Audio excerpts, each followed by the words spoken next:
Bon, aujourd'hui on se retrouve pour les labours. Donc à l'heure où je vous parle, le premier champ là, que je semais au fond là-bas, mais j'ai semé que celui-là, j'ai rien fait d'autre, ni même l'engrais ni rien. Et comme je l'avais dit, je pense, mais je sais pas si la vidéo du semis sortira avant celle du labour, j'ai commencé à labourer avant de préparer pour les blés, parce qu'en fait on pouvait pas rentrer dans les champs. Enfin, on pouvait, c'était tellement sec qu'il n'y avait aucun outil qui rentrait dans le sol, et pour préparer, qui faisait du travail convenable pour préparer pour le blé. Du coup on est arrivé au 15 août, la date où on pouvait détruire les couverts.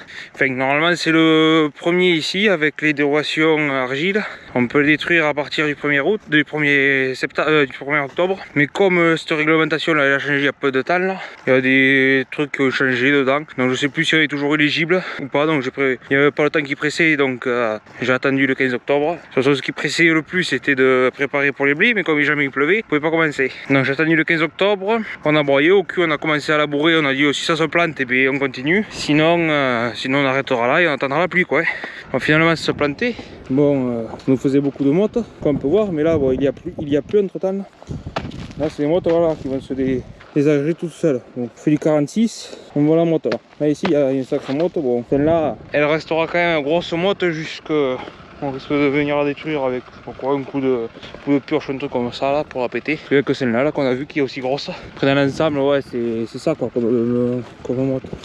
Une motte normale. Que limite, on m'a dit moi que je vais poster une vidéo là sur un groupe là. On m'avait dit d'attendre qu'il pleuve. Mais dans ces terres là argileuses, s'il pleut trop, que c'est trop humide, ça va lisser et ça va être gorgé d'eau, et en lissant, ça va faire une barrière hermétique. Donc quand ça va sécher, ça va mal sécher. Et s'il pleut, et bien, ça va ruisseler dessus, ça va pas rentrer dans la motte. Et nous, ce qui nous fait fendre les mottes, mais c'est le système que vous voyez là. Nous on a pris là une trentaine de millimètres là, ben, ça a fini. Là on est samedi, je sais plus combien, mais c'est le jeudi d'avant quoi qu'il a plu, il y a 2 jours. On a eu 31 mm. Bon, là il y a du vent d'automne et un peu de soleil, donc ça sèche bien, on le voit. Et en fait ça a gonflé, ça, là ici c'était comblé, et en séchant l'argile se resserre, et voilà, et ça casse les mottes. En plus il y a un peu de chevelure racinaire, donc c'est pas si mal, voilà. Vous voyez les mottes, ça se défait tout seul. Alors que vous l'auriez pris de suite après que je sois passé avec la charrue, et pas la peine avec un marteau, une masse, on va y taper dessus, c'est pire que la pierre. Donc voilà, et encore il n'y a pas eu de gel, donc c'est pour ça que nous on aimerait labourer beaucoup plus tôt. À l'époque je taquais le 15 août à peu près à labourer. Bon c'était très sec, finalement c'est peut-être pas plus mal. Je taquais le 15 août, mais la charrue elle, on pétait les versoirs et on pétait aussi les barres, elles se tordaient, elles se pétaient. Et surtout les 2 premiers avant, on voit que c'est que les 2 premiers avant qui sont plus d'origine, mais ceux-là ils sont sacrément usés. Je vais les péter, je te le bout. Oui, ils sont sacrément usés. Et c'était ces barres là qui se tordaient. Et ici là on peut voir tout celle devant là, on voit j'ai ressoudé là. Et là pareil, il doit y avoir une cordonne de soudure dans l'angle. Là ici voilà, j'avais ressoudé tout là. Qu'on l'avait détordu, ouais, c'était pas coupé, hein. Mais comme ça avait fait une brèche, j'ai ressoudé par dessus, au moins comme ça on limite la casse. Et voilà. C'est toujours la même charrue, un 3 socs. Certains diront qu'ils pourraient dire 4. Là aujourd'hui, oui, je peux tirer 4. Si j'y pense à vous mettre une vidéo là, je vous mettrai de la vidéo qui m'avait été critiquée, qu'il fallait que j'attende un peu plus quand on labourait là.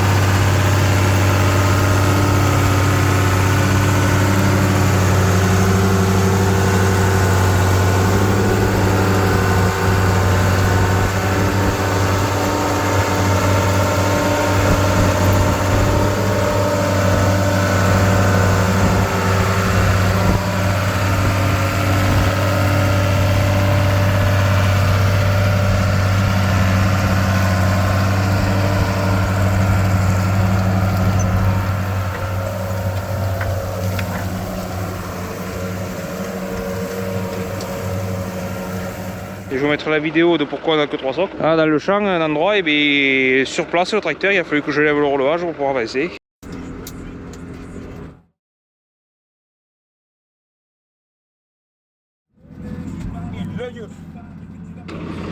et c'était comme ça sur tout le long. Donc 3 socs, quand ça commence, bah, c'est là où ça montait là. Quand ça commence à monter, ben, ça suffit quand c'est sec. Donc voilà. Et ben on va partir. Voilà, c'était le couvert qu'il y avait là et on avait fait tout ça. Bon, on le voit bien où on s'est arrêté. C'est là où c'est à peu près sec et là où j'ai soulevé le frais, c'est aujourd'hui. Voilà. Allez, c'est pour ça aussi que vous voyez qu'il y a des limbes devant parce qu'on était en train de semer. Et bon, lui, je n'aime pas. On l'a laissé là. Et au moins sur un lendemain, quand le soleil est un peu levant, là, aura bien fait sécher le sol. On voit que déjà ça a ressuyé.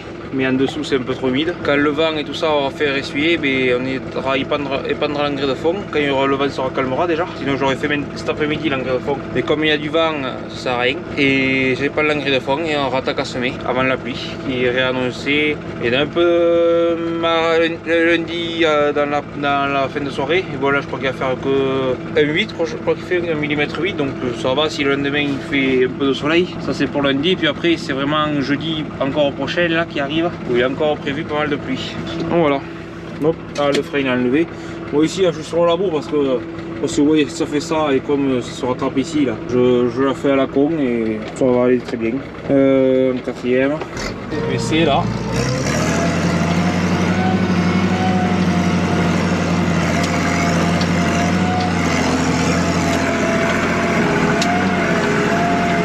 Là, le blocage il est mis. Hop.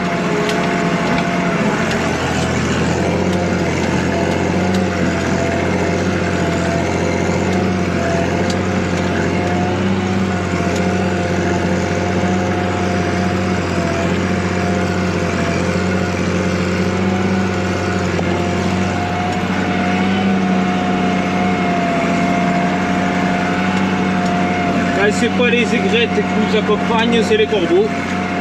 Et bon, eux, ils restent loin, les aigrettes, elles s'approchent beaucoup plus. Donc, voilà.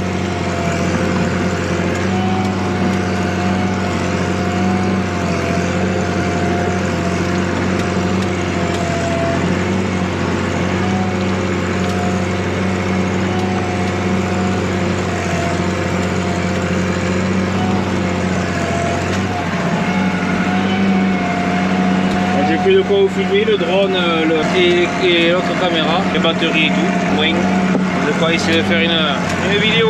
Même s'il y a un peu de vent, il est léger, c'est pas des grosses rafales. Ça, c'est trop pour épandre l'engrais, mais pour le drone, ça ira. Ben voilà.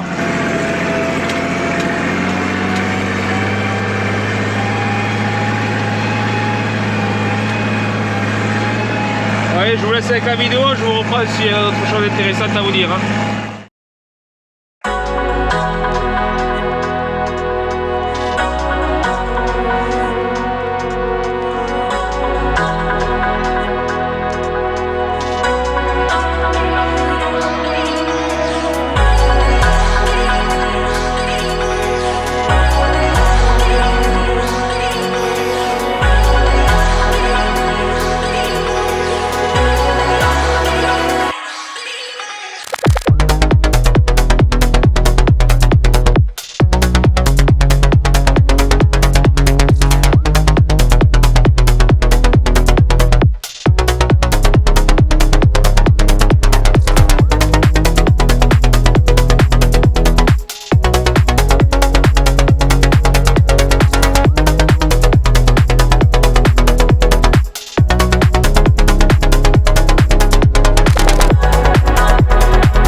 Bon, vous me voyez sûrement pas. Bon, au moins contre-jour vous me voyez. Est-ce que comme ça ou non? C'est nul. Donc, on est reparti au labour. C'est où qu'on l'a? On l'aperçoit à peu près, une jante blanche là. On est reparti labourer. On va essayer quand même de finir un jour ce champ. Là, il est 18h11 et on est le 8 mi-novembre. Donc, hier, j'ai fini les semis, vous l'avez vu dans la vidéo. Normalement, je l'ai fait sortir avant. Et donc voilà, ouais, c'est sorti dans la vidéo semis. Qu'est-ce que je voulais dire d'autre? Ouais, j'ai essayé, parce que dans la vidéo semis, j'ai essayé dans le champ là en face. Là, vous avez rien voir, je crois que c'est le GoPro qu'on y voit rien du tout, alors que si c'est avec le téléphone, il va beaucoup mieux. Dans le champ en face, j'ai essayé avec, c'est là où il y avait en fait. Putain, le framé ou quoi? Non. Dans le champ en face, c'est là où j'ai décompacté. Je voulais passer un coup de cultivateur pour faire des genres de biomes pour que ça passe l'hiver comme ça. Putain, vous y voyez rien du tout. Attends, faire un truc. Hop, hop, hop. Là, on verra bien. Donc, qu'est-ce que je disais? Ouais, j'ai essayé de passer le cultivateur pour faire des biomes, sauf qu'il y a trop de. Il y a de la merde qui a relevé, des mauvaises herbes. Et il y a le champ aussi encore qui reste de blé. Du coup, entre les dents, sabouré. Donc j'ai essayé dans un champ où il y avait un peu plus d'herbe en premier, sabouré, donc j'ai changé de champ, je suis passé à celui que je vous ai montré là. Et là aussi ça bourre, il y a moins d'herbe qui a poussé mais ça bourre quand même. Donc j'ai rangé ça, j'ai dit si un truc qui peut se faire au moins c'est labourer. Et puis du coup j'ai raté la charrue, j'ai commencé, sauf que là j'avais un rendez-vous à 17h, 17h30. Donc je suis allé au rendez-vous, ça a duré une demi-heure, je suis revenu, et là on est reparti. Et je vous descendrai bien vous montrer, voilà c'est passé, vous montrer le travail qui a fait la pluie sur là où ça avait été labouré quand c'était très sec. Je pense que ça va mieux se reprendre à l'été que ce que je suis en train de faire maintenant. Si à une époque on commençait à labourer en août, c'est pas pour rien. Au 15 août on commençait à labourer, bon certes la charrue est morflée, on a pété des versoirs, tordu les barres de renfort des versoirs là qui est derrière. Ça oui, ça je veux bien le croire que ça, la charrue elle aime pas, même on l'a vu partager en deux la charrue. Mais après en termes de travail qu'il y a à effectuer pour attraper le labour, et bien c'est beaucoup moins important quand c'est sec que quand c'est humide. Parce que là vous voyez, je sais pas si vous allez bien les voir, les mottes là que ça fait là quand c'est humide, je sais pas si vous allez bien voir, je mets ça. Les mottes là, par dessus là, elles sont lissées terribles. Voilà. Ah vous voyez c'est une argile, donc là ça c'est lissé terrible. Et le truc qu'il y aura quand il va pleuvoir, l'eau elle va aller là, elle est feignante, elle va pas insister à essayer de rentrer dedans, mais elle va ruisseler, et elle va tomber au fond, elle va aller sous le labour. Et en fait ces mottes là, sont ici là, voilà, elles vont jamais pomper l'eau. Et nous ce qu'on se sert pour affiner les mottes, c'est en fait le gonflement en retrait de l'argile, ça je fais que le répéter depuis je sais pas combien d'années. Et en fait donc l'argile pompe l'eau, donc elle gonfle, et quand vient un peu de sec, un peu de beau là, qui passe un coup de soleil par dessus, et bien l'eau va s'évaporer, et en s'évaporant, l'argile va pouvoir, vu qu'elle est gonflée, quand l'eau va partir, en fait ça va fissurer, ça va faire des crevasses, comme quand il y a des longues périodes de sec, dans le sol on voit bien des crevasses, et bien là c'est pareil, plus petit, c'est les plus petites crevasses. Hein. Voilà, ça va faire. Bon, ici encore, ça va moins parce que là c'était déjà un peu humide. Mais voilà, là il y a des crevasses. Ça fait genre ça et ça va permettre voilà, à la motte de se couper. Bon, ici là ça a été fait il y a quelques semaines que c'était déjà humide. Donc là, ici c'est presque. Ça va moins bien se faire que là-bas. Et pour en revenir à ça, c'est que quand c'est bien sec, et bien au lieu de que les versoirs accompagnent la terre, vu que c'est de l'argile.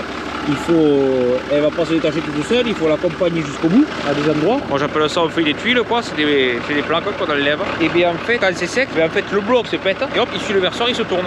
Et en se pétant, il va pas être hissé comme ça, il va être comme ça, voilà, comme ça de tous les côtés. Et donc là, l'eau certes, quand il y a un pouvoir fort, va passer à côté, mais il y en a quand même qui va pénétrer à l'intérieur.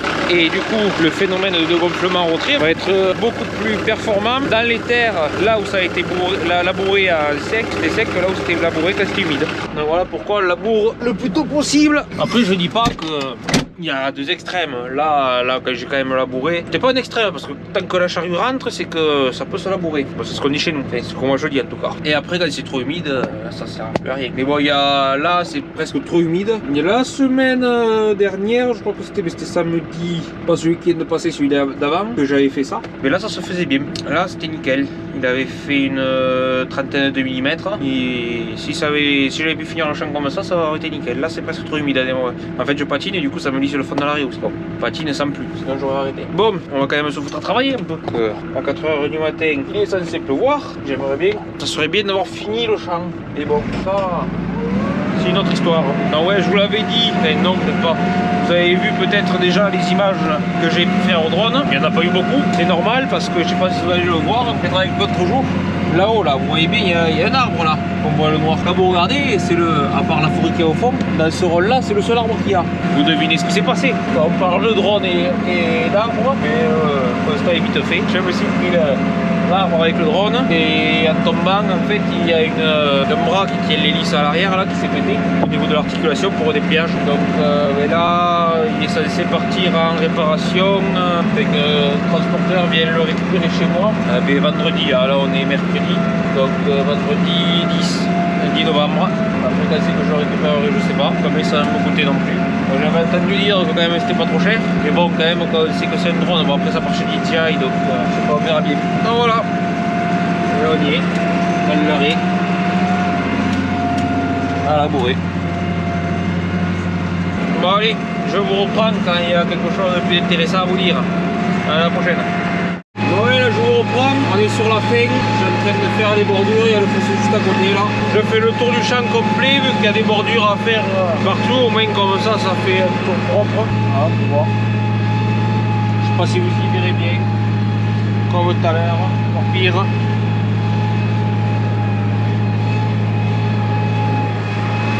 Voilà, il me reste encore un passage à faire sur tout le tour et puis ça sera pas mal.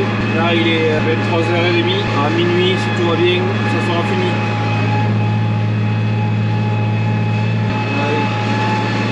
Et éviter d'aller dans le colza du voisin. Hop, on lève.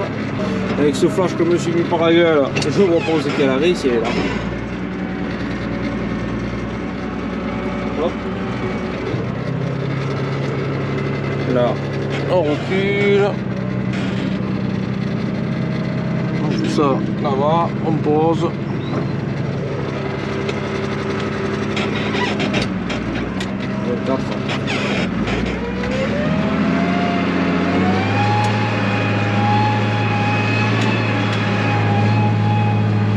Et voilà, c'est reparti. Là c'est la bordure la plus longue. Elle est quand même en 2 morceaux. Parce que là elle remonte et puis après on redescend et ça fait un écart à 90. Donc elle est en 2 morceaux. Ouais, donc là encore un passage aussi. Donc ça c'est surtout le tour. Le passage que j'ai fait juste avant en venant vers ici. Comme on voit là, j'ai roulé un peu sur la bourre. J'ai essayé d'équilibrer le tour pour que ça soit uniforme, qu'il y ait la même distance entre là et là, d'un bout à l'autre. Entre l'arrière de la bourre et le bord du champ, qu'il y ait la même distance d'un bout à l'autre à peu près. Donc normalement, on tombe pas mal. Bon, mais c'est pas une charivari large. Hydrauliquement, je fais que la tourner. Après, c'est tout fixe, même les socles. Il y a juste un moyen de sécurité au cas où. Et c'est tout. Voilà. Voilà, bon allez, je vous reprends tout à l'heure, quand ce sera fini sûrement. Allez, à tout à l'heure. Bon allez, on se retrouve, on est le 10 décembre, donc je sais pas combien de temps après les derniers plans de labour, combien de temps ça fait que je vous les ai laissés. Donc là on est dans la première partie labourée, en fait, j'ai commencé le champ dans l'angle jusque là-bas. Là on peut voir la différence, tout simplement parce que là ça n'a pas pris beau, donc la terre est beaucoup plus blanche que celle qui a vu le soleil une fois labourée. En fait, comme je le disais dans la vidéo, quand j'ai fini de labourer, 2 heures après il s'est mis à pleuvoir. Et comme il faisait nuit, le soleil n'est pas passé dessus, donc ça n'a pas pris beau, donc la terre reste, se lave directement quoi. Donc ça fait cette différence. En plus du sens du labour qui amplifie quand même cette différence, il y a quand même la couleur de la terre qui n'est pas la même. Donc comme on peut voir là, c'est de la terre qui avait été labourée quand c'était humide. Bon certes ça n'a pas fait beaucoup de motte, mais quand on regarde, il y a quelques fissures. Bon là c'est humide aujourd'hui, on peut pas dire. Il y a eu les premiers gelés, donc ça commence à faire éclater là. Mais quand on regarde ici, on voit que c'est beaucoup plus travaillé. Là, j'arriverai même pas à prendre les mottes.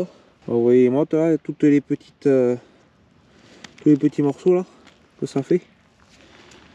Voilà, ça c'est parce que la terre était bien sèche. Il y a bien eu le temps de pomper l'eau quand elle tombait. Donc là on voit ça fait plein de petits morceaux. Ouais. Voilà, je les prends, ça éclate dans les mains. Donc les grosses mottes, hop, on les prend et bien en fait elles se cassent. Donc c'est pas si mal. Hop là, voilà.